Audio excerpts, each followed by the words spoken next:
Youth है आज भी इंस्पायर होता है और आगे बढ़ता है। और हमें इसी तरह आप हमारे साथ हमेशा हमेशा जुड़े रहें, अपने आशीर्वाद देते रहें। और आज के प्रोग्राम में जो नेक्स्ट प्रोसीडिंग्स होंगी उसमें अभी हमारे चांसलर सर और प्रो चांसलर मैम आपसे बात करेंगे। उसके बाद में हम लाइव आपके साथ टेलीकास्ट करेंगे फेसबुक के ऊपर, और लास्ट में कुछ क्वेश्चन आंसर्स होंगे। तो ये आज के दिन का शेड्यूल रहेगा। और अब मैं रिक्वेस्ट करता हूँ हमारे चांसलर सर को कि हमारे माननीय मुख्य अतिथि श्री अन्ना हजारी जी के साथ इंटरेक्शन के लिए I invite sir to kindly interact with Anna Hazare ji. Thank you Saurabh. Shri Hazare साहब जी, मैं सबसे पहले तो आपका स्वागत करना चाहूँगा और इस लवली प्रोफेशनल यूनिवर्सिटी में कि आपने हमारे बच्चों को, हमारे स्टाफ को अपना समय देकर उनको जागरूक बनाने का एक प्रयत्न किया है। और दूसरी तरफ मैं आपको मुबारकबाद देना चाहूँगा कि आप आज गांधी जयंती है। हम लोगों ने तो गांधी जी को नहीं देखा और नहीं सुना, लेकिन आप आज के युग के तो गांधी हैं ही। तो हमें खुशी है कि हम आज के युग के गांधी को से वार्तालाप कर पा रहे हैं और आमने सामने देख पा रहे हैं। तो ये हमारे लिए भी एक हर्ष का विषय, भारत के लिए भी हर्ष का विषय है। और यूथ के लिए, जिन्होंने श्री गांधी जी के बारे में सुना लेकिन देखा नहीं, कि एक जो आज के गांधी हैं उनको वो सुनते रहे हैं, देखते रहे हैं, उनके साथ काम करते रहे हैं, उनके साथ आंदोलन में पार्टिसिपेट करते रहे हुए हैं। और सरकारें बदलने में जो आपका रहा है कि गलत सरकार जानी चाहिए, जिसमें आपने जो काम किया वो भारत के बच्चों के लिए एक अद्वितीय था। किसी ने नहीं सोचा था कि इंसान एक इंसान अपनी विचारधारा के साथ, अपनी कमिटमेंट के साथ देश के प्रति सारे यूथ को जोड़ लेगा। लेकिन तकरीबन आज से 8 साल पहले जो आपने ये मुहिम उठाई और उसमें एक बहुत कामयाबी हासिल की कि पूरे हिंदुस्तान में एक आंदोलन का माहौल बन गया और एक कामयाब आंदोलन आपने चलाया और उसको आगे बढ़ाया। इसके लिए मैं आपको भारतवर्ष की तरफ से, भारत के यूथ की तरफ से बहुत बहुत मुबारकबाद दूंगा। और एक बच्चों को प्रेरणा मिली कि कोई भी काम आंदोलन के तरीके से, शांति प्रिय आंदोलन के तरीके से, गांधी जी के दर्शाए हुए मार्ग के तरीके से, श्री शास्त्री जी के दर्शाए मार्ग के तरीके से किया जा सकता है और हम लोग आगे बढ़ सकते हैं। धन्यवाद। मैं रश्मि जी से, हमारे जो प्रो चांसलर है, विनती करूंगा वो आपसे बात करें। नमस्कार अन्ना जी। नमस्कार अन्ना जी, मेरे को सिर्फ आपसे एक ही ये जानने की मेरी एक इच्छा है कि आप इतने एनर्जेटिक हैं, इतना आप बच्चों को प्रेरित करते हैं, और इस एज में भी, तो कौन सी ऐसी एक शक्ति है अंदर जो आपको ये बनाए रखती है और इस कॉन्फिडेंस को आगे बढ़ाने में आपकी हेल्प करती है? सो आपके क्या, व्हाट इज योर मोटिवेशन कि आप सुबह जगते हैं और इतने कॉन्फिडेंस से आप सब बच्चों को, यूथ को अपने साथ लेके चलते हैं? तो वो क्या शक्ति है जो आपके अंदर, जो आपको चलाए चलती है? अन्ना सर, आपका ना माइक म्यूट है, इसको अनम्यूट करना होगा हमसे बात करने के लिए। आपको जो असिस्ट कर रहे हैं उनको कहिए कि माइक को अनम्यूट कर देंगे।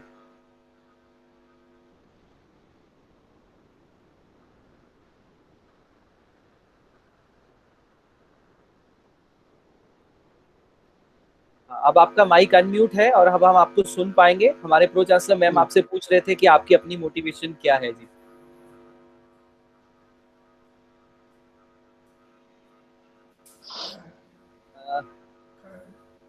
अन्ना सर को हम देख पा रहे थे, सुन भी पा रहे थे, लेकिन अब हम देख नहीं पा रहे। हाँ अन्ना जी, हाँ ठीक है। अब फिर से आपको देख पा रहे हैं जी।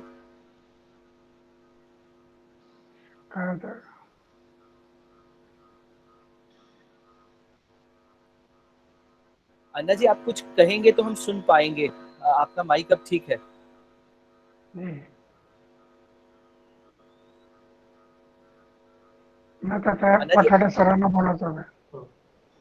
अन्ना जी, आप हमें सुन पा रहे हैं जी? हाँ, तो हम भी आपको अच्छे से सुन पा रहे हैं। तो हमारे प्रो चांसलर मैम जैसे आपसे पूछ रहे थे कि आपकी एनर्जी के पीछे आपकी मोटिवेशन क्या है, तो हम आप सबसे सुनने के लिए उत्सुक हैं जी। जी, मैं 25 साल का एक युवक था और मेरे जीवन में मैं हमेशा सोचते बैठा था, क्या है मनुष्य जीवन, हर आदमी जन्म में आता है, कुछ लेकर आता नहीं, जाता कुछ लेकर जाता नहीं। उम्र भर मेरा मेरा मेरा मेरा मेरा मेरा, हाथ में देखो कुछ नहीं। कई लोग तो मेरा मेरा कहकर भी रुकते नहीं। मेरा वो मेरा, लेकिन तेरा वो भी मेरा, ऐसी प्रवृत्ति बढ़ रही है। सही में। तो मैं सोच रहा था कि क्या है जीवन, क्या है सब दुनिया का चक्कर। आता कुछ नहीं, जाता कुछ नहीं, और उम्र भर दौड़ रहा दौड़ रहा दौड़ रहा दौड़ रहा। किस लिए दौड़ता है? एक प्रश्न था। एक दिन मैं इस विचार पर आ गया, क्यों जीना, किस लिए जीना। तो सोचा आत्महत्या करना। मरना है पता है, काले से जाना पता है, तो जीना किस लिए। तो सोचा आत्महत्या करना। दिल्ली स्टेशन पर स्वामी विवेकानंद, उनका एक पोस्टर आकर्षक लग गया। महात्मा गांधी, उनका चित्र आकर्षक लग गया। एक बुक स्टॉल में किताब खरीदी कर ली, पढ़ना शुरू कर दिया। जीवन का धागा हाथ में आ गया, और पढ़ते गया और पढ़ते गया। ऐसे से जीवन समझते गया। और क्या समझ में आ गया, हर इंसान को भगवान ने मनुष्य जीवन जन्म दिया है। वो जन्म में हर इंसान जो दौड़ रहा है वो आनंद के लिए दौड़ रहा है, समाधान के लिए दौड़ रहा है।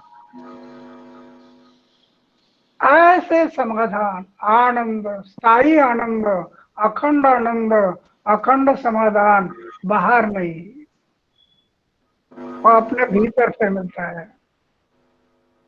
और वो सेवा से मिलता है। सेवा में चार दीवारों के अंदर एक मंदिर है, मूर्त है, उसकी पूजा है। ऐसे गांव एक मंदिर है, हमारा राष्ट्र एक मंदिर है, जनता ये सर्वेश्वर है, और जनता की सेवा ये भगवान की पूजा है। मानव सेवा ये माधव सेवा है। ये मुझे विवेकानंद गांधी जी से विचार के समझ में आ गए।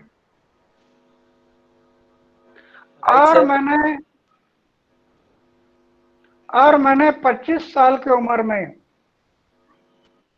ये तय किया, मैं जब तक जीऊंगा मेरे गांव, मेरे समाज और मेरे देश की सेवा करूंगा। और जिस दिन मैं मरूंगा तो गांव, समाज और देश की सेवा करते करते मरूंगा। एक व्रत लिया। तो मुझे मेरे जीवन में जो प्रेरणा मिली, महात्मा गांधी और स्वामी विवेकानंद। महात्मा गांधी से ये प्रेरणा मिली कि गांधी जी कहते थे गांव में चलो। आज बहुत लोग कहते हैं स्मार्ट सिटी, शहर में तो रहो। अभी देखा कोरोना के टाइम पर क्या हुआ। गांव की तरफ चलने वालों की कितनी भीड़ थी। ट्रेन नहीं थी, बस नहीं थी, ट्रक नहीं था, पैदल सैकड़ों किलोमीटर पैदल, कहाँ, गांव की तरफ। तो गांधी जी बोल रहे थे कि गांव में चलो। तो ये मुझे मेरे जीवन में ये विचार बहुत अच्छे लगे, बहुत महत्वपूर्ण लगे।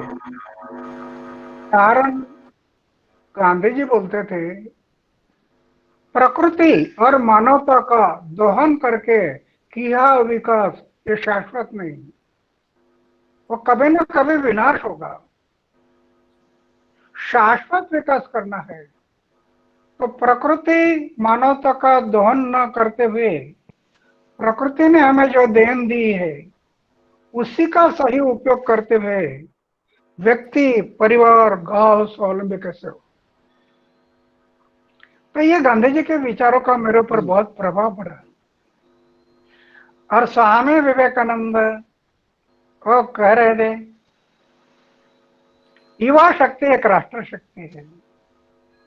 ये युवा शक्ति अगर जाग जाए तो कल का भविष्य दूर नहीं, समाज और देश का।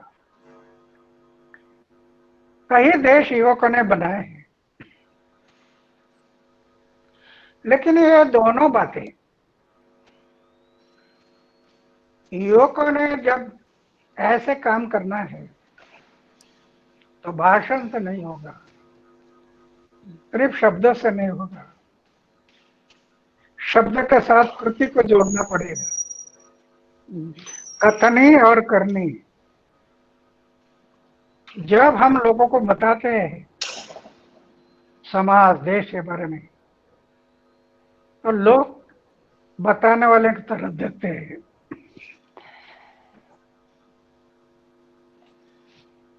अरे वो बताने वाले की तरफ देखते हैं, वो क्या खाता है, क्या पीता है, कैसे चलता है, कैसे घूमता है, इसके तरफ ध्यान होता है। अन्ना जी, मैं बीच में ही आपसे रिक्वेस्ट कर रहा था कि हम प्रोग्राम अब लाइव शुरू करने वाले हैं, तो बहुत अच्छा लगा जो आपने हमें मोटिवेशन दिया, अपने सेवा जो आपने धारी 25 साल की उम्र से। मैम होपफुली जी बिल्कुल बिल्कुल हम उधर सुनते हैं सबको, उनको सुनेंगे हम, बिल्कुल बिल्कुल। जी जी। तो सर, अन्ना जी, तो अब हम लाइव प्रोग्राम शुरू करने वाले हैं जो कि हमारे फेसबुक के माध्यम से लाखों लोगों तक जाने वाला है। और इसे मैं धन्यवाद करना चाहूँगा हमारे honourable chancellor sir Ashok Mittal ji का, worthy pro chancellor ma'am Rashmi Mittal ji का साथ हमारे साथ जुड़े रहने के लिए। और सबसे बड़ा धन्यवाद तो आपका है जो आज हमारे को आपने समय दिया। अब मैं आकांक्षा से रिक्वेस्ट करूँगा कि kindly take over the proceedings and we are going to telecast live. I request YTV team to kindly take up the proceedings of telecasting this program live. तो अन्ना जी, अगली आवाज जो आप सुनेंगे वो आकांक्षा जी की होगी और हम प्रोग्राम लाइव शुरू करने जा रहे हैं। नमस्कार नमस्कार नमस्कार। Thank you, sir and madam, for joining us and adding grace to this session. Thank you, sir. Thank you, ma'am. beta. Thank you, sir. Thank you. So Akanksha, you take up the proceedings now. Sir, shall I start? Yes. All right, sir. बस जीवन में ये याद रखना, सच और मेहनत का सदा साथ रखना। बापू तुम्हारे साथ है, हर बच्चे के पास है। सच्चाई जहां भी है वहां उनका वास है। गांधी जयंती की आप सभी को हार्दिक शुभकामनाएं। नमस्कार, मेरा नाम आकांक्षा शर्मा है और मैं आप सभी का छात्र संगठन टेक्योन्स लवली प्रोफेशनल यूनिवर्सिटी की ओर से स्वागत करती हूँ इस ऑनलाइन समारोह एकत्र भारत में, जो एक सांस्कृतिक प्रदर्शन है जिसमें सभी प्रतिभागी भारत के सभी राज्य, जम्मू कश्मीर से तमिलनाडु और गुजरात से अरुणाचल प्रदेश तक एवं केंद्रीय शासित राज्यों की संस्कृति, वेशभूषा, इतिहास, खान पान और प्रसिद्ध पर्यटन स्थल के बारे में दर्शाएंगे। और इसी के साथ मैं स्वागत करना चाहूंगी एक ऐसे महापुरुष का जो केवल नारी बल्कि एक ऐसे शख्सियत है जिन्होंने पूरे हिंदुस्तान को भ्रष्टाचार के खिलाफ लड़ना सिखाया। एक ऐसे व्यक्ति जिन्होंने नौजवानों को भी जगाया, जिन्होंने समाज को वंदे मातरम कहलाना सिखाया। एक ऐसे महापुरुष जिन्होंने एक बार फिर से इस देश को, नौजवानों को भारत माता की जय कहलाना सिखाया। तो इसी के साथ मैं स्वागत करती हूँ समाज सेवक किशन बाबू राव हजारे जी का, जो कि अन्ना हजारे जी के नाम से प्रसिद्ध हैं। वैसे तो अन्ना जी आपके लिए कोई भी परिचय की जरूरत नहीं है, लेकिन फिर भी मैं सभी को बताना चाहूंगी कि इनके सामाजिक कार्यों की मान्यता के लिए इन्हें कई पुरस्कारों से सम्मानित किया गया है, जैसे कि सर्वोच्च नागरिक पुरस्कार और पद्म भूषण पुरस्कार। तो इसी के साथ अन्ना जी मैं आपका स्वागत करती हूँ। इस मंच पर आपका आना सबके लिए सम्मान और गौरव की बात है। वैसे तो आप एक युवा आइकन हैं ही और कई नौजवान आपसे प्रेरित होते हैं, और मैं आशा करती हूं कि आज के हमारे इस सेशन से भी युवा पीढ़ी काफी प्रेरित होगी। तो इसी के साथ मैं अपने सवालों का सिलसिला शुरू करने की अनुमति चाहूंगी।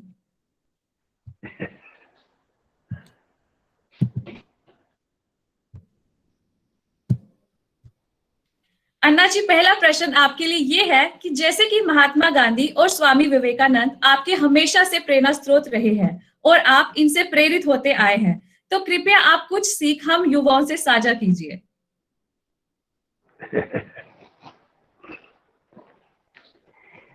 प्रश्न पूछने से पहले मैंने शुरू कर दिया था। स्वामी विवेकानंद और महात्मा गांधी ये मेरे प्रेरणा स्थान रहे। क्यों? 25 साल की उम्र में मैं अपने जीवन में सोचता था क्या है मनुष्य जीवन। जन्म में आता कुछ नहीं, जाता कुछ नहीं, उम्र भर मेरा मेरा मेरा कहता है, हाथ में देखो कुछ नहीं, किस लिए जीता है? पूछने लगा लोगों को, जवाब नहीं मिल रहा। एक दिन मैंने सोचा आत्महत्या करना, क्यों जीना? मरना पता है, खालियात से जाना पता है, तो जीना किस लिए? तो सोचा आत्महत्या करना। उस टाइम पर दिल्ली के स्टेशन पर बुक स्टॉल में स्वामी विवेकानंद और महात्मा गांधी जी इनके किताब आकर्षक लगी। किताब खरीदी कर ली, पढ़ना शुरू कर दिया। जीवन का धागा हाथ में आ गया और पढ़ते गया। महात्मा गांधी विवेकानंद पढ़ते गया। जीवन का अर्थ समझ में आ गया। क्या समझ में आ गया? कि आज जो लोग दौड़ रहे हैं उनको आनंद चाहिए, आनंद, समाधान। वो ऐसे समाधान चाहिए अखंड, खंडित ना हो, अखंड समाधान। ऐसे समाधान के खोज में लगे। एक तरफ समाधान के खोज में लगे हैं और दूसरी तरफ कई लोग एयर कंडीशन कमरे में रहते हैं, नींद नहीं आती बोल के नींद की गोली लेकर सो रहे हैं। तो मैं सोचते बैठा, कहाँ है आनंद? आनंद कहाँ है? तो मुझे विवेकानंद, महात्मा गांधी जी इनके विचारों से समझ में आ गया। वो आनंद जहाँ खोज रहे वहां नहीं है क्षणिक है। उसका परिणाम हमेशा दुख में होता है। आनंद के लिए खोज में होंडा लाया, होंडा, तो आनंद मिलता है। 2-3 चक्कर लगाकर लोगों को घुमा कर दिखाते हैं, होंडा लाया, आनंद है। पंचर बन गया, पेड़ के नीचे सर में हाथ देकर बैठ जाता है। घर में देखते हैं ना, 1000 रुपया कीमत वाली डिजाइन के कब्बे सिलाते हैं, डिजाइन के कब्बे तो प्रवेश द्वार के सामने दीवार में लगाते हैं। लोगों ने आते देखना, 1000 रुपया कीमत वाली डिजाइन वाली कब्बे, आनंद मिलता है। हाथ से निकल गई, टूट गई, दिन भर सोचते बैठता है, 1000 रुपये का नुकसान हो गया। तो मुझे विवेकानंद और महात्मा गांधी इनके विचार से समझ में आ गया, वो अखंड आनंद बाहर नहीं, वो अपने भीतर से मिलता है और वो सेवा से मिलता है। सेवा, सेवा में जन सेवा, मानव सेवा, देश सेवा। 4 दीवारों के अंदर मंदिर, मूर्त, उसके पूजा। गांव एक मंदिर है, हमारा राष्ट्र एक मंदिर है। जनता ये सर्वेश्वर है। जनता की सेवा ये भगवान की पूजा है। ये मेरे समझ में आ गया था महात्मा गांधी जी और विवेकानंद। और महात्मा गांधी के संदेश से एक बात मुझे बहुत महत्वपूर्ण लगी। गांधी जी बोलते थे, गांव में चलो, गांव में चलो, स्वावलंबी गांव, स्वयं पूर्ण गांव, स्वयं शासित गांव। ऐसे गांव बनेंगे तब देश बनेगा।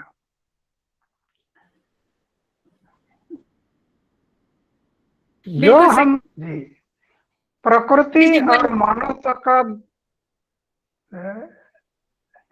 प्रकृति और मानवता का दोहन न करते हुए किया विकास ये शाश्वत होता है।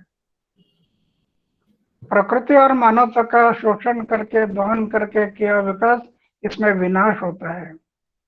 ये मुझे पता चला और मैंने जीवन का निश्चय किया कि आगे के लिए मैंने जीवन जीना है। मेरा गांव, मेरे समाज, मेरा देश, इनकी सेवा सेवा के लिए जीवन देना है।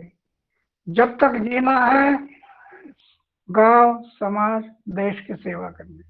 जिस दिन मरना है, गांव, समाज और देश की सेवा करनी। तो ये मैंने तय किया। तो मेरा प्रेरणा स्थान महात्मा गांधी और स्वामी विवेकानंद है। और उनके विचार से आज तक मेरी उम्र हो गई 83 ईयर, 83 साल की उम्र हो गई। आज भी उनकी प्रेरणा से मैं करते रहता हूँ सेवा। सवेरे 4:30 बजे उठता हूँ, रात को 10 बजे तक सब ये सेवा में लगा है।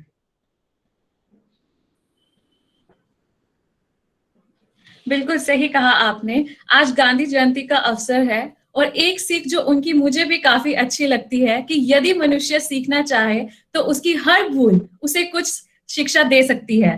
तो मैं आशा करती हूँ कि युवा आज के इस सेशन देख रही है जो वो इस सेशन से कुछ ना कुछ जरूर सीखेगी। तो इसी के साथ अन्ना जी आगे बढ़ते हैं। तो जैसे कि हम सभी जानते हैं कि आप भारतीय सेना का भी हिस्सा रह चुके हैं और आपके जीवन की एक घटना भारत पाकिस्तान युद्ध की और उस युद्ध भूमि के अनुभव ने आपकी जिंदगी बदल दी। तो मैं चाहती हूँ कि आप वो अनुभव हम सबको बताएं।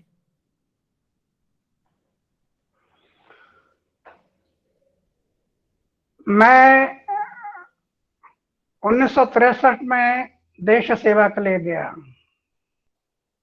65 में भारत पाकिस्तान का युद्ध हुआ। खेमकरन सीमा पर था, खेमकरन। जी जी। दुश्मन ने हमारे ऊपर हवाई हमले किए।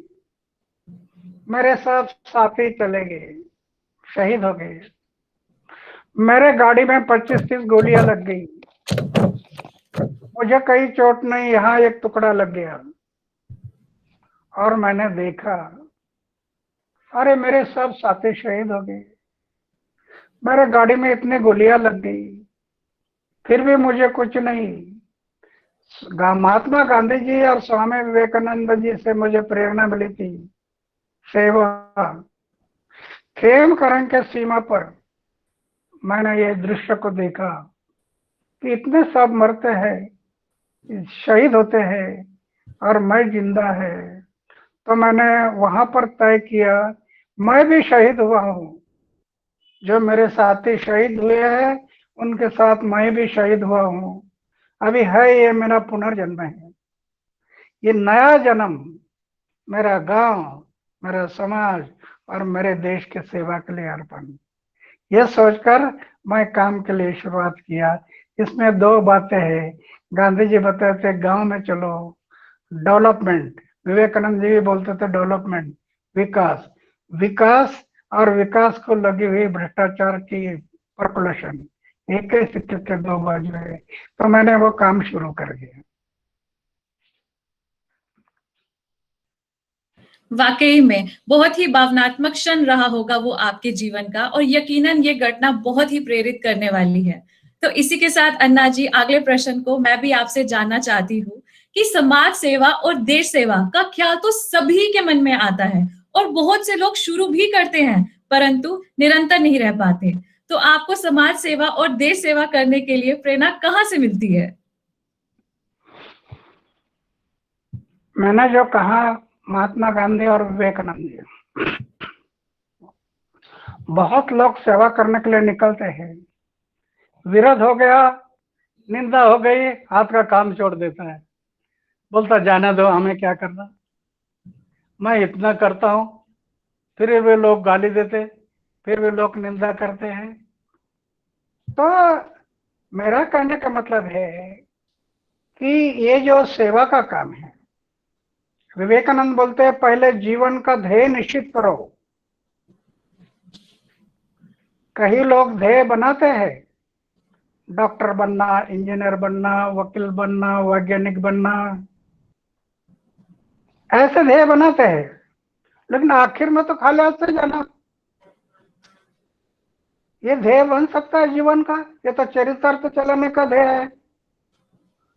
तो जीवन का ध्येय, विवेकानंद बोलते हैं जीवन का ध्येय बनाओ कि आखिर संपूर्ण जीवन में मुझे क्या करना, वो तय करो। जीवन का ध्येय निश्चित करेंगे तो आपको मंजिल नजर आएगी। मंजिल कहाँ जाना है, वो मंजिल नजर आएगी। और विवेकानंद बोलते हैं मंजिल नजर आ गई ना, अभी चलो मंजिल की तरफ बढ़ो। अभी मंजिल की तरफ जब बढ़ेंगे, विरोध होगा, निंदा होगी, अपमान होगा, बहुत कठिनाई आएगी, बहुत कठिनाई आएगी। विवेकानंद बोलते रुको मत, रुको मत, चलते रहो। कहां तक? मृत्यु आ गया परवाह नहीं, चलते रहो। मेरे जीवन में जब ये प्रेरणा मिली, कितनी कठिनाई आ गई, कितनी कठिनाई आ गई। खाने के लिए कभी कभी पैसा नहीं, चना खा के दिन निकाला। कभी कभी हॉस्टल में रहने के लिए पैसा नहीं, लॉज में, बस अड्डे पर सोया। मुंबई के समुद्र में 3 बार गुसल करके कपड़ा चेंज किया और मंत्रालय में गया। कितनी कठिनाई आ गई। सरकारी बस के लिए पैसा नहीं, ट्रक से सफर किया। तो ये मेरे कसौटी थी।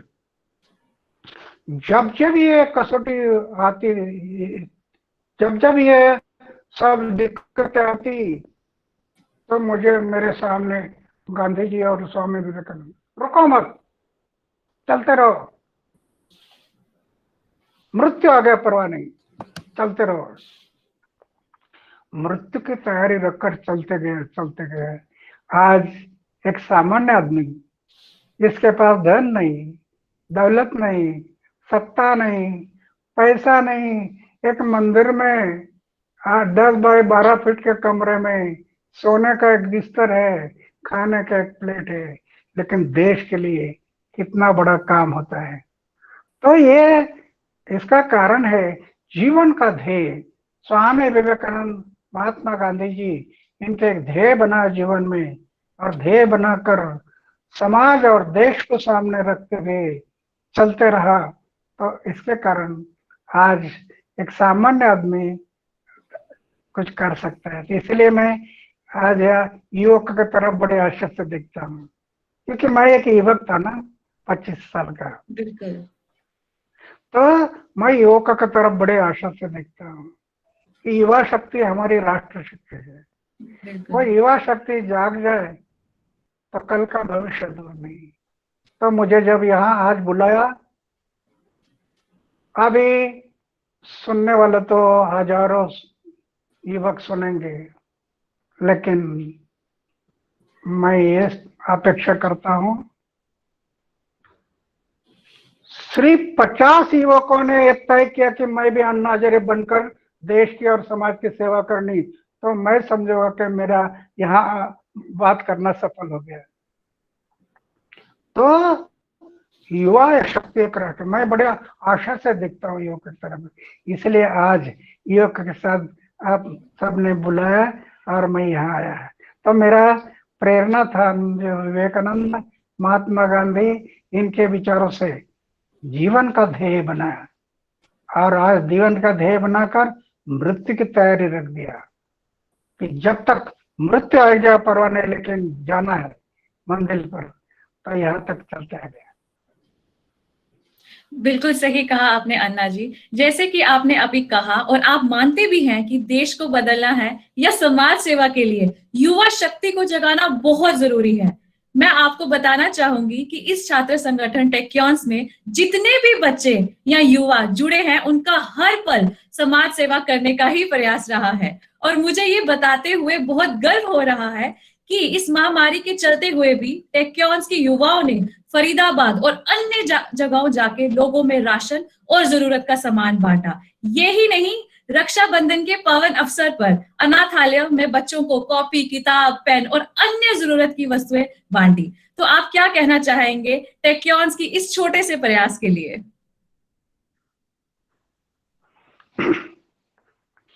छोटा हो या बड़ा हो,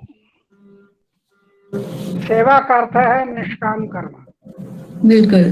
जो भगवत गीता का संदेश है, कर्मण्येवाधिकारस्ते मां फलेषु कदाचन।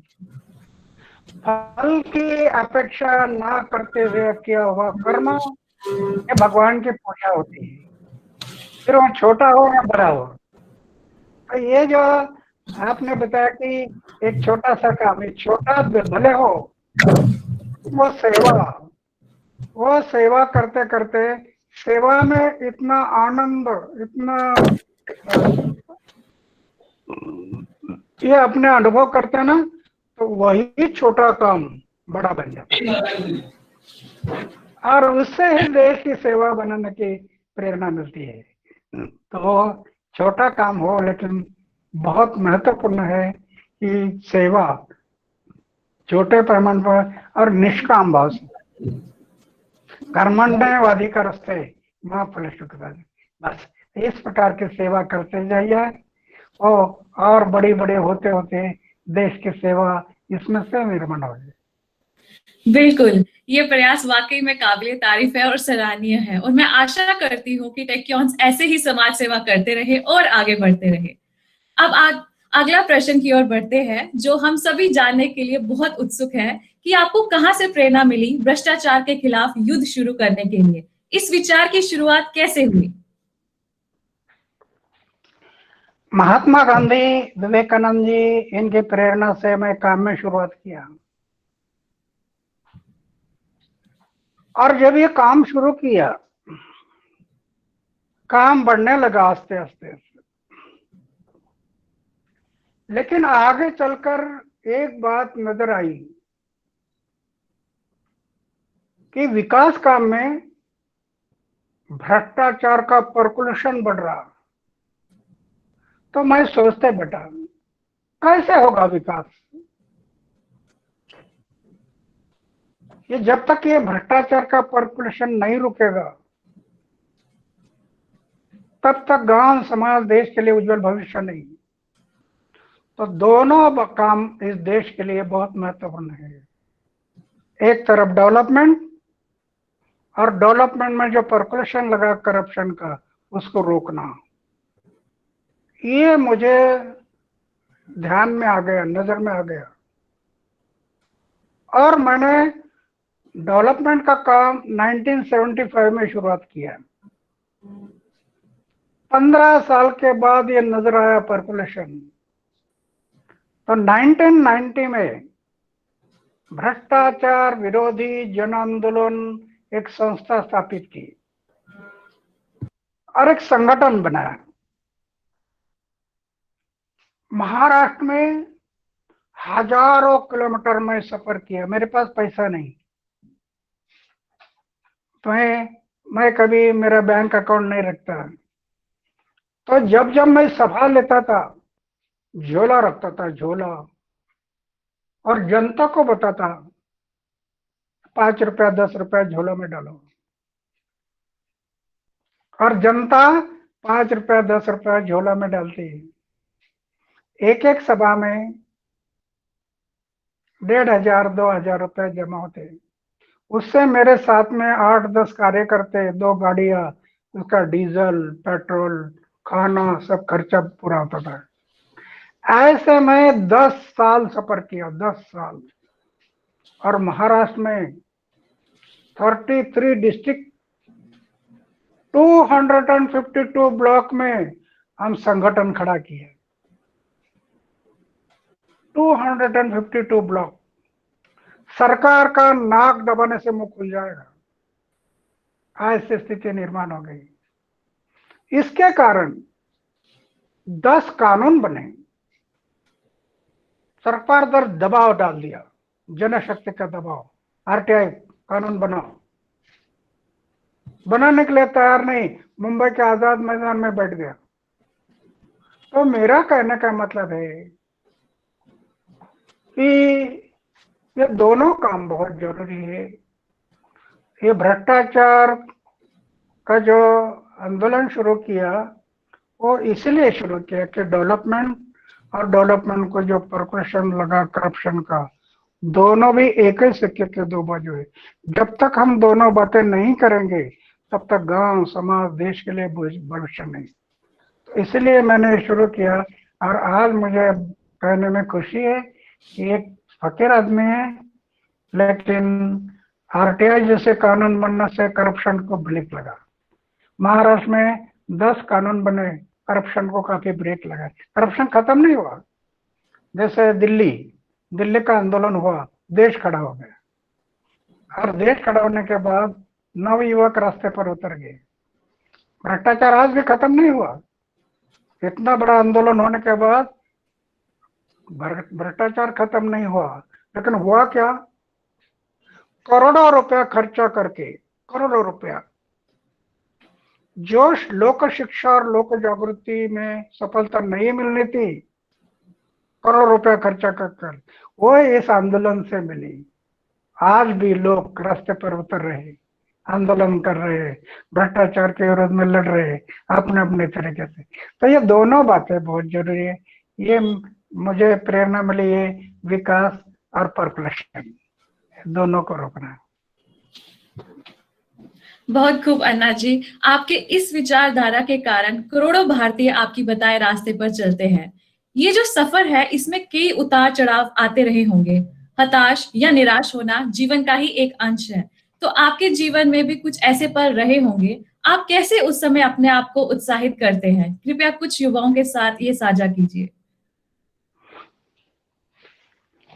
निराशा कब आता है? अपेक्षा रखकर जब काम करते हैं और अपेक्षा के मुताबिक काम नहीं होता तो निराशा आ जाता है। दूसरा, अपने दिल से गांव, समाज, देश की सेवा करते हैं, फिर भी लोग निंदा करते हैं, लोग गाली देते हैं। जिनका प्रतिष्ठा कम होने वाली है वो विरोध करने लगता है, जिनके वोट में धक्का लगने वाला है वो विरोध करते हैं, और फिर निराशा आ जाता है। इसलिए ये काम करते समय मैंने जब जीवन का ध्येय बनाया और चलते रहा, जीवन में कभी निराशा आया नहीं। इतना विरोध हुआ, कितना बार मुझे जेल में डाल दिया, जेल में कितना बार, फिर भी निराशा नहीं, चलते रहा। आपने देखा दिल्ली में जनहित के लिए मैं आंदोलन कर रहा था, मुझे तिहाड़ जेल में डाल दिया, कई बार जेल में। एक बात मेरे लिए अच्छी बनी, जब जब मुझे जेल में डाल दिया वो मेरा अलंकार बन गया। अलंकार, सोना चांदी अलंकार नहीं, जेल में जाना ये तो गांधी जी का आदर्श है। जेल में जाना ये हमारा अलंकार होता है। तो मेरे बारे में भी ऐसा हुआ, कई बार मुझे जेल में डाल दिया, लेकिन एक बार नहीं, 2 बार नहीं, कई बार जब जब सरकारों ने मुझे जेल में डाल दिया, वो सरकारें चली गई, ये जनता के लिए है, सरकारें चली गई, मेरे क्या बिगड़ा, मैं तो फकीर आदमी जगह पर है। तो दोनों बातें बहुत जरूरी है, डेवलपमेंट और करप्शन को रोकना, करप्शन।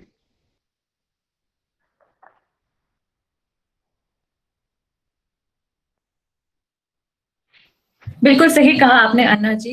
जो भी आज बच्चे आपको देख रहे होंगे जरूर इस बात से प्रेरणा लेंगे। अब मैं अगले सब प्रश्न की ओर बढ़ती हूँ। आपने अपना पूरा जीवन ग्रामीण विकास के लिए समर्पित किया है, लेकिन मंजिल अभी दूर है, परंतु आपके पांव अभी तक थके नहीं हैं। इस तथ्य पर आपके अनुसार पंचायत स्तर एवं सरकार के स्तर पर क्या योजनाएं शुरू करनी चाहिए? मैंने खुद शुरू किया। जैसे शुरू में मेरा गांव एक अकाल पीड़ित गांव है। पीने के लिए पानी नहीं, खाने के लिए अनाज नहीं, हाथ के लिए काम नहीं, 6-6 किलोमीटर पत्थर तोड़ने के लिए जाते हैं। कई लोगों ने पेट संभालने के लिए, बाल बच्चों को संभालने के लिए शराब की भट्टियां लगाई। गांव में 35 शराब की भट्टी बन गई। 35 शराब निकालना, गांव गांव में बिक्री करना, बाल बच्चों को संभालना, ऐसी स्थिति में ये गांव जा रहा था। तो मैंने जमीनी स्तर पर जो काम किया, जो गांधी जी बोलते थे, प्रकृति का दोहन नहीं करना। गांव में हाथ के लिए काम नहीं, पेट के लिए रोटी नहीं, 6-6 किलोमीटर पत्थर तोड़ने के लिए जाते हैं। ऐसी स्थिति में गांव में विदेश का पैसा नहीं लिया, अपने देश का कोई उद्योगपति का पैसा नहीं लिया, किसी का डोनेशन नहीं लिया। क्या किया? सरकार की जो योजना है, जल ग्रहण क्षेत्र विकास, वाटर साइड डेवलपमेंट, वो अपने गांव में शुरू किया है। सरकारी योजना और जनता का सहभाग, जनता ने श्रमदान किया और गांव में ऊपर से माथा से पैर तक घास को बढ़ाया। घास लगता है छोटा, लेकिन जमीन को जकड़ कर रखता है। बारिश के पानी के साथ टॉपसाइल बहकर नहीं जाती, तो घास को रोका। 3 लाख पेड़ लगाए, नाला बर्निंग किया, पर्कुलेशन डैम किया, गैबन डैम किया, ये सब गांव में किया। और जिस गांव में 300 एकड़ में एक फसल के लिए पानी नहीं मिलता था, एक फसल, आज उस गांव में 1500 एकड़ जमीन में 2 फसल मिल रही। जमीन के साथ 2 फसल।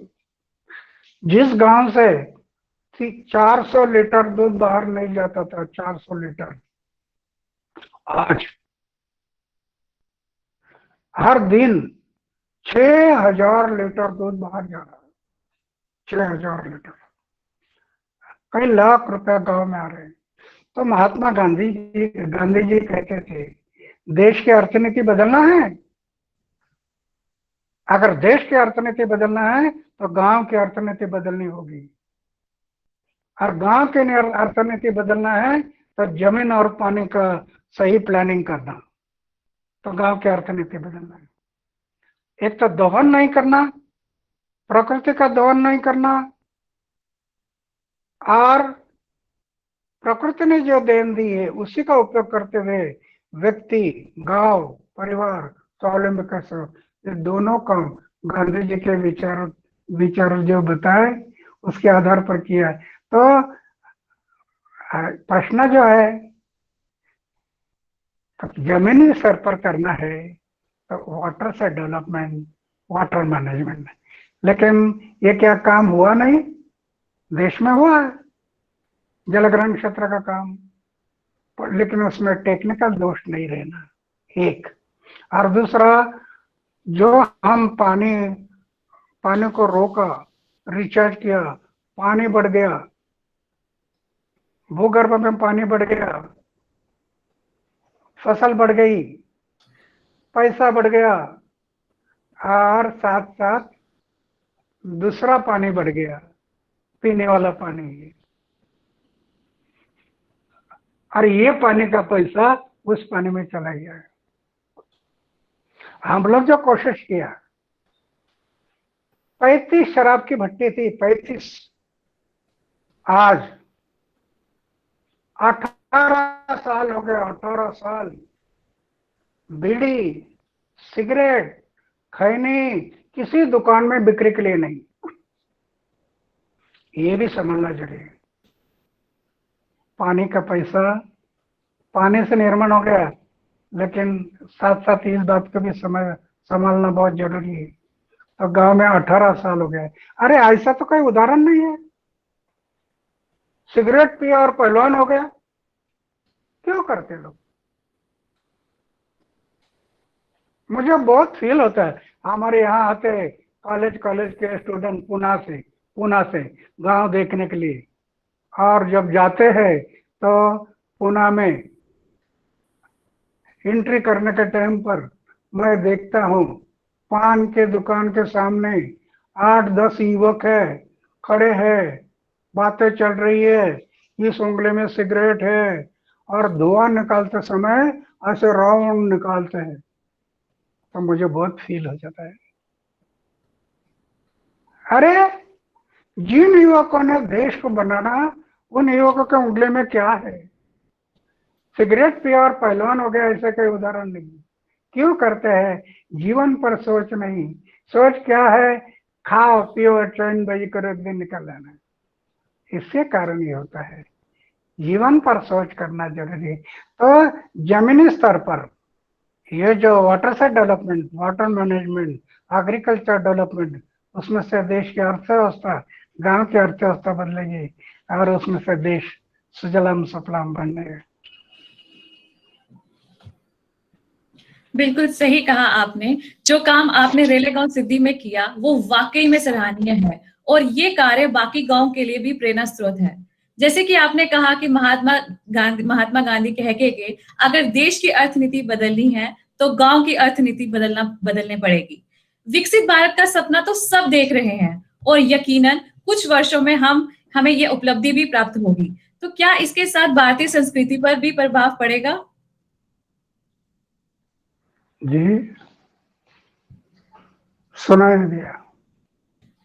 मेरा प्रश्न ये था कि विकसित भारत का सपना तो सब देख रहे हैं, और यकीनन कुछ वर्षों में हमें ये उपलब्धि भी प्राप्त होगी, लेकिन क्या इसके साथ भारतीय संस्कृति पर भी प्रभाव पड़ेगा?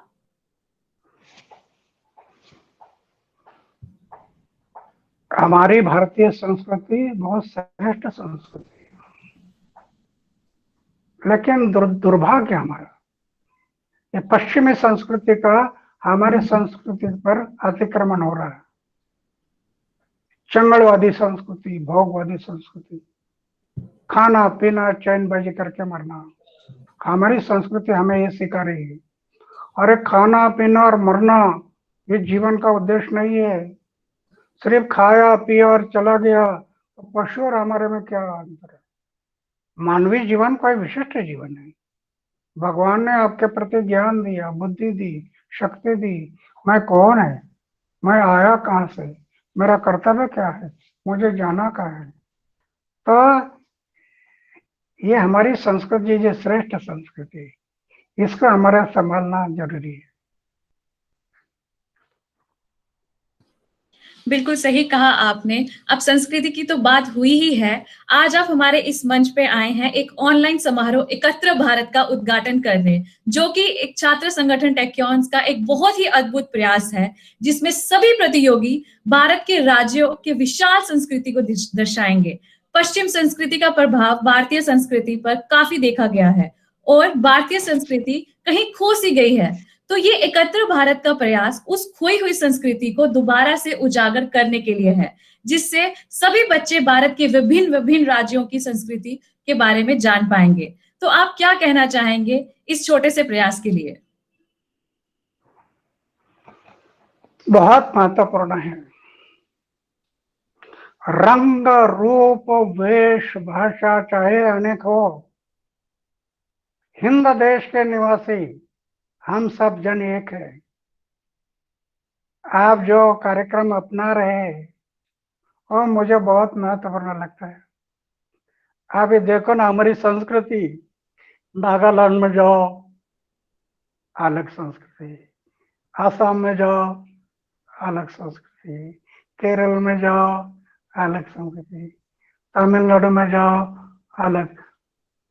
हमारे देश में अलग अलग संस्कृति, इसलिए हमारा देश इतना शानदार दिखाई देता, रंगे बिरंगे दिखाई देता।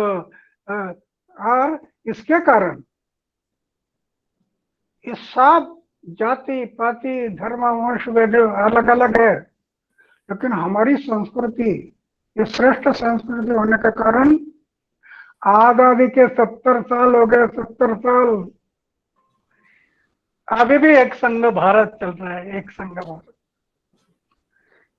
और भारत एक संघ, अलग अलग रंग रूप वेश भाषा सब अलग है, फिर भी 70 साल। और हमारे पड़ोसियों ने कोई उंगली उठाया तो काट देने के लिए खड़े हो जाते हैं सब संगठित होकर देश के लिए। तो ये फर्क है हमारी संस्कृति में।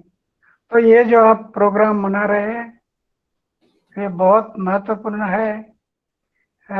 लेकिन मैंने जो बताया कि इतनी अच्छी, इतने हमारे पर संस्कार करने वाली हमारी संस्कृति दिन ब दिन ये पश्चिमी संस्कृति इसका अतिक्रमण हो रहा है।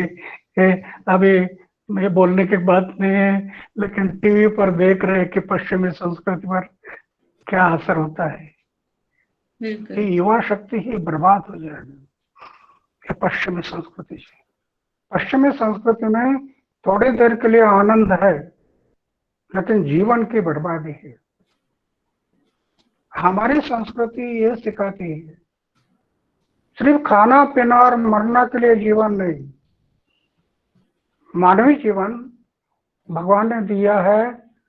जीवन में सोचना है कि मैं कौन है, मैं कहाँ से आया है, मेरा कर्तव्य क्या है, मुझे जाना कहाँ है। ये हमारी संस्कृति हमें सिखा रही है।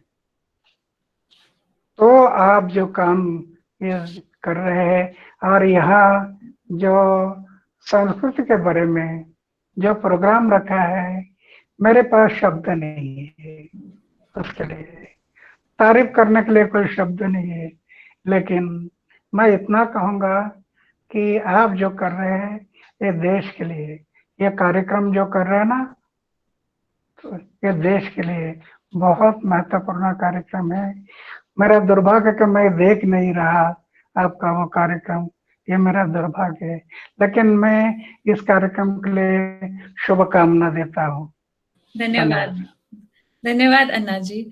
बिल्कुल सही कहा आपने। जैसे कि आप एक युवा आइकन तो हैं ही, तो ये एक प्रश्न जो सभी दर्शक जानना चाहते हैं, एक अच्छा लीडर कैसे बना जा सकता है? क्या गुण चाहिए एक अच्छा लीडर बनने के लिए? अच्छा लीडर अगर बनना है, अच्छा लीडर बनना है तो उसके आचार शुद्ध होना,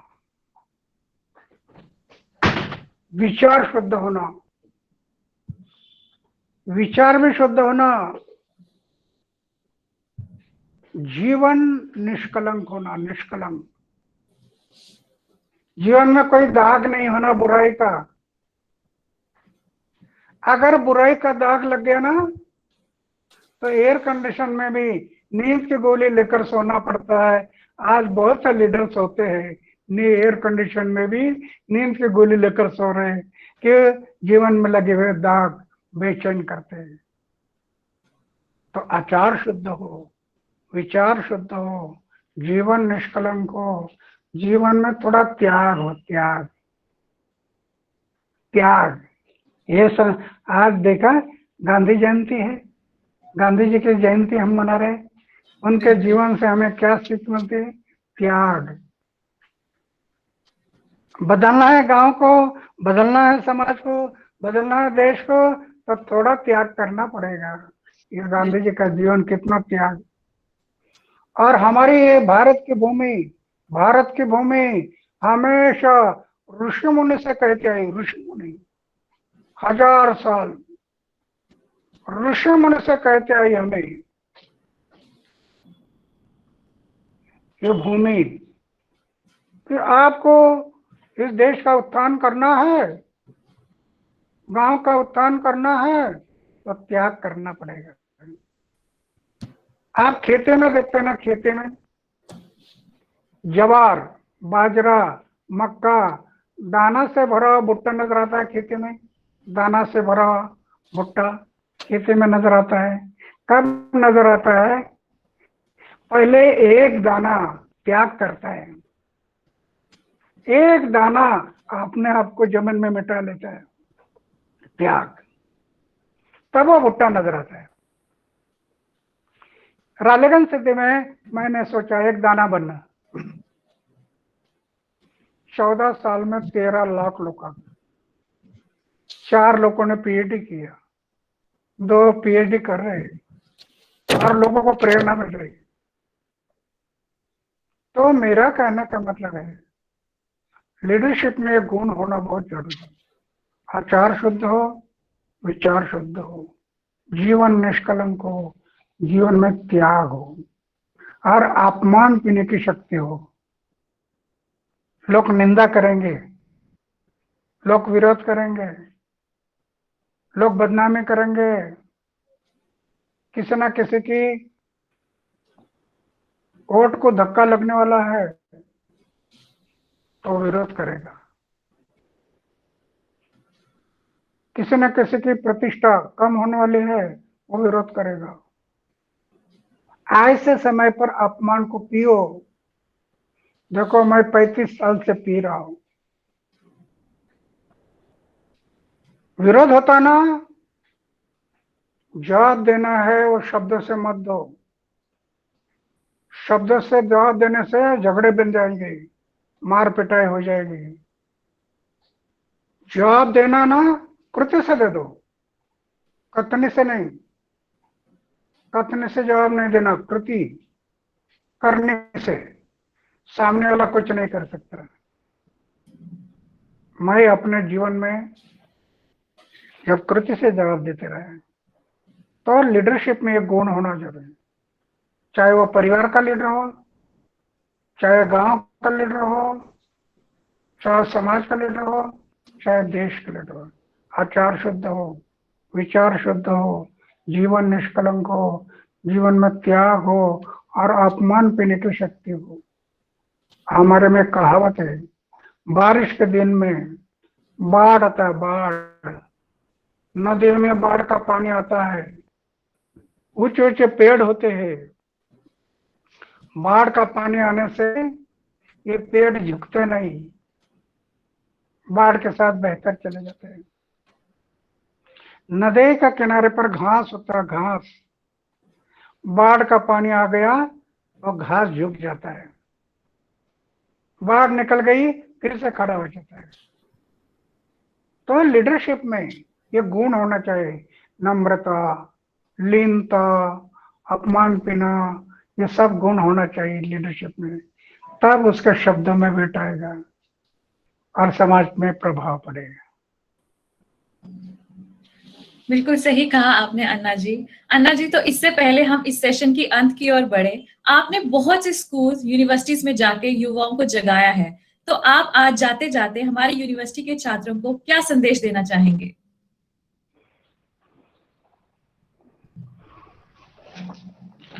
मैंने जब बताया कि युवा शक्ति एक राष्ट्र शक्ति है, और ये मेरा भाषण नहीं, ये मेरा भाषण नहीं, मैंने पहले बताया, भाषण से समाज नहीं बदलेगा। तो ये मेरा भाषण नहीं, मैं एक युवक था ना, 25 साल का युवक, धन नहीं, दौलत नहीं, सत्ता नहीं, पैसा नहीं,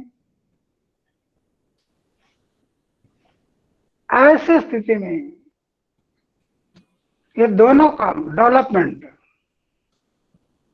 आज डेवलपमेंट के लिए इतने लोग आते हैं गांव में देखने के लिए, देश विदेश से अब स्टडी करते हैं और अपना अपना जगह पर काम शुरू करते हैं। तो इसमें इस बात को सोचना है,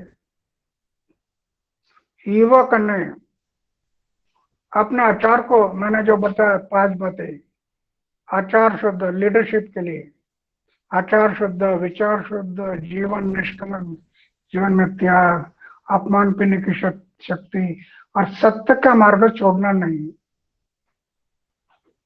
ये युवकों ने अपने दिल में जोड़ना है। मैंने जोड़ा है, मैंने जोड़ा है। देखो 25 साल की उम्र में मैं तय किया कि मैं अगर शादी कर लूँ तो चूल्हा जलाने में समय बीत जाए, फिर मैं सेवा नहीं कर पाऊंगा, मेरे गांव की, देश की सेवा नहीं कर पाऊंगा, ये मुझे खतरा लग रहा था। इसलिए मैंने तय किया कि नहीं करना, शादी नहीं करना, मेरे गांव के लिए, मेरे समाज के लिए, मेरे देश के लिए नहीं करना। आज देखिए 83 साल की उम्र हो गई, 83 साल की, इतना भी दाग नहीं जीवन में, इतना। इसका मतलब यहाँ सुन रहे सब युवक, उनको मेरा संदेश नहीं है कि अन्ना हजारे ने 25 साल की उम्र में यह निर्णय लिया, हम भी लेना चाहिए, नहीं। अन्ना हजारे की नकल मत करो। अन्ना हजारे ने शादी नहीं किया, इसका मतलब मेरा युवकों के लिए संदेश नहीं कि आप भी शादी मत करो। शादी करो, परिवार करो।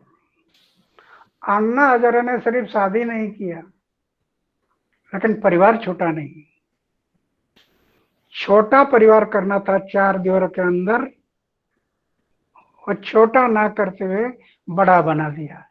पूरा देश मेरा परिवार बन गया। इसलिए युवकों ने शादी करो, परिवार करो, और छोटा परिवार करते हैं ना, तो छोटा परिवार करते करते बड़ा परिवार करो। ये बड़े परिवार में आनंद होता है। ये छोटा परिवार है ना, इसमें सब दुख है, सब मेरा है, ये मेरा, वो मेरा, ये मेरा, वो मेरा। एक डब्बा गुम हो गया तभी सोचते भीतर कहाँ गया। छोटा परिवार। बड़े परिवार में दुख नहीं, आनंद है। तो मेरी विनती है युवकों के लिए, युवकों ने, युवा शक्ति एक राष्ट्र शक्ति है। ये युवक अगर जाग जाए तो कल का भविष्य दूर नहीं। उसमें जीवन में युवकों ने आचार शुद्ध, विचार शुद्ध, जीवन निष्कलंक, जीवन में त्याग, अपमान पीने की शक्ति। और दूसरी बात, आज गांधी जी की जयंती मना रहे हो। अरे दे दी तूने आजादी, बिना खड़ग बिना ढाल, साबरमती के संत तूने कर दिया कमाल। उनको याद रखना, उनको याद रखना है। गांधी जी ने चले जाओ का नारा दिया 1942, अंग्रेजों को नारा दिया छोड़ो भारत, देश खड़ा हो गया। और अंग्रेजों को, भारत को छोड़ना पड़ा, लेकिन क्या क्या करना पड़ा। अरे लाखों लोगों ने कुर्बानी की ना, युवकों ने उनको याद रखना। आज के युवकों ने उनको याद रखना है। लाखों लोगों ने कुर्बानी दी इसके लिए, हमारे आजादी। लाखों लोगों ने कुर्बानी दी। भगत सिंह, सुखदेव, राजगुरु फांसी जा रहे, फांसी जा रहे, फांसी का तख्ता अपने आंख से देख रहे। जा रहे हम फांसी, फिर भी घोषणा चालू थी, इंकलाब जिंदाबाद, वंदे मातरम, भारत माता की जय। और अंग्रेजों को कह रहे थे, अरे इस जन्म के क्या, अगले जन्म की फांसी दे दो, हमारी तैयारी है। किस लिए? हमारी आजादी के लिए। उनको याद रखना, युवकों ने उनको याद रखना, भूलना नहीं। मैं अपने जीवन में उनको याद रखा है, इसलिए मृत्यु हथेली पर लेकर जा रहा है। तो युवकों ने उनको भूलना नहीं। उनका बहुत बड़ा ऋण है हमारे ऊपर, बहुत बड़ा ऋण है। तो युवकों ने इन बात को थोड़ा याद रखना है। हाँ? धन्यवाद। बिल्कुल, धन्यवाद अन्ना जी। मैं आशा करती हूँ कि आपके ये अनमोल वचन हम सबके लिए महत्व रखते हैं और यकीनन बिना किसी और विचार के हम सब इन बातों का पालन करेंगे। अन्ना जी, अब मैं इस बातचीत का निष्करण कुछ पंक्तियों में करना चाहूंगी। किसान बाबूराव हजारे, जिन्हें अन्ना हजारे के नाम से जाना जाता है, एक भारतीय सामाजिक कार्यकर्ता जिन्होंने ग्रामीण विकास को बढ़ावा दिया।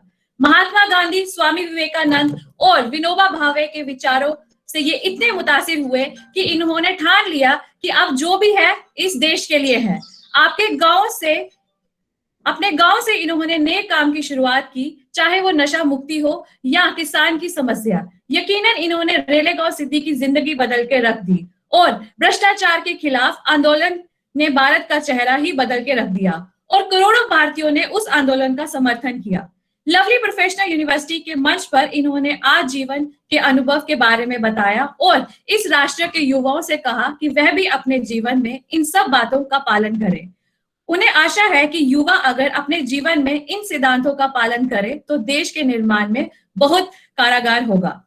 जेपी मूवमेंट के बाद अगर कोई मूवमेंट आई तो वो अन्ना हजारे मूवमेंट थी। लोकपाल पर इतनी चर्चाएं हुई कि हर इंसान कहने लगा कि मैं अन्ना हूं, मैं अन्ना हूं। यकीनन भारत के इस सुपूत को हमारा सलाम।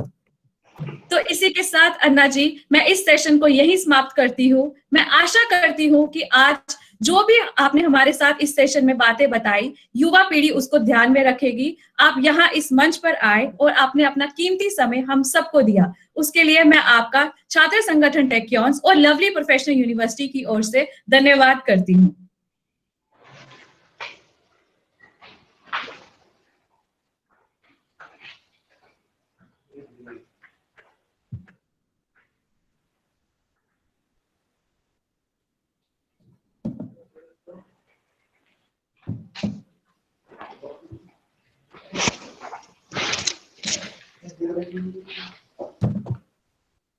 अन्ना जी, हाँ, अब मैं अपने इस छात्र संगठन टेक्योन्स के एडवाइजरी हेड भूपिंदर सिंह मनराल जी को बुलाना चाहूंगी और मैं चाहूंगी कि वो आगे आए और आपका स्वागत करें।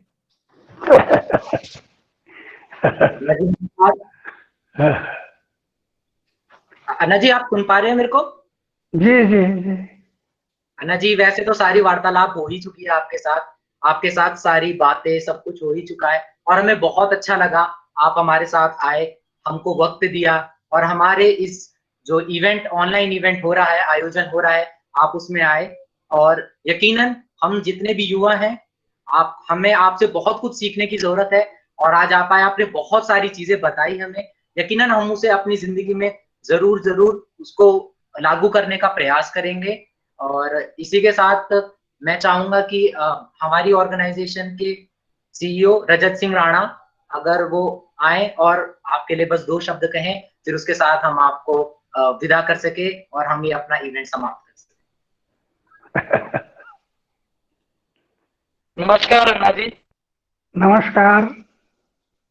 नमस्कार जी सर, ये हमारी सही में बहुत खुशकिस्मती है कि आज आप हमारे इस इवेंट में आए और इस इवेंट का जिसका हमारा यही था, हमारा एक उद्देश्य ही ये था कि हमारे पूरे भारत को एकजुट करना और हमारी संस्कृति को बचाना। तो हम बहुत बहुत खुश हैं कि आप इस इवेंट में आए और हम ये भी मानते हैं कि आपसे बेहतर इस आयोजन का कोई मुख्य अतिथि ना रह पाता, क्योंकि जिस निष्पक्ष तरीके से आप इस देश के हित के बारे में सोचते हैं, वैसा सोच पाना एक सही में एक आम बात नहीं है। और अन्ना जी, मैं आपको ये बात भी बताना चाहूँगा कि इस आयोजन के लिए सिर्फ विश्वविद्यालय ही नहीं बल्कि काफ़ी राज्यों के विद्यालय भी जुड़े हैं हमारे साथ, जिनके प्रिंसिपल हमारे साथ इस सेशन में ज्वाइंट भी हैं, जिनका मैं कुछ नाम लेना चाहूँगा, जिनमें से कुछ स्कूल्स और उनके प्रिंसिपल्स का जो हमारे साथ अभी इस सेशन में ज्वाइंट हैं, जिनका नाम है doctor Rahul Kapoor ji, Mount Litera Zee school Jammu and Kashmir से, miss Meena Malik ji CGI world school Rajasthan से, mister Jamaluddin Mohammad sir Fernwood school Nagaland से, doctor Satyajit Hooda sir from Elms public school Chhattisgarh से और मिस्टर अभिनव आनंद जी शिक्षा इनोवेटिव स्कूल बिहार से, mister Manoj ji Don Bosco school West Bengal से, mister Sujit Das Gupta ji modern higher secondary school Tripura से, mister Ajay Jha ji Arya Vidyalaya secondary school Meghalaya से, miss Deepa Mandal ji Urmila public school Haryana से, और हमारे साथ मणिपुर के एक बहुत ही famous female actor Lishangtham Tonthoi madam भी जुड़े हैं, जो मणिपुर के फीमेल एक्टर हैं और वहाँ के काफी जाने माने प्रसिद्ध एक कलाकार हैं। और साथ ही साथ हमारे साथ मिस मेघा चौबे जी, जो उत्तराखंड के काफी जाने माने एक डांसर हैं, जिनका अपना यूट्यूब चैनल है, और वो भी हमारे साथ जुड़े हैं इस इवेंट के लिए।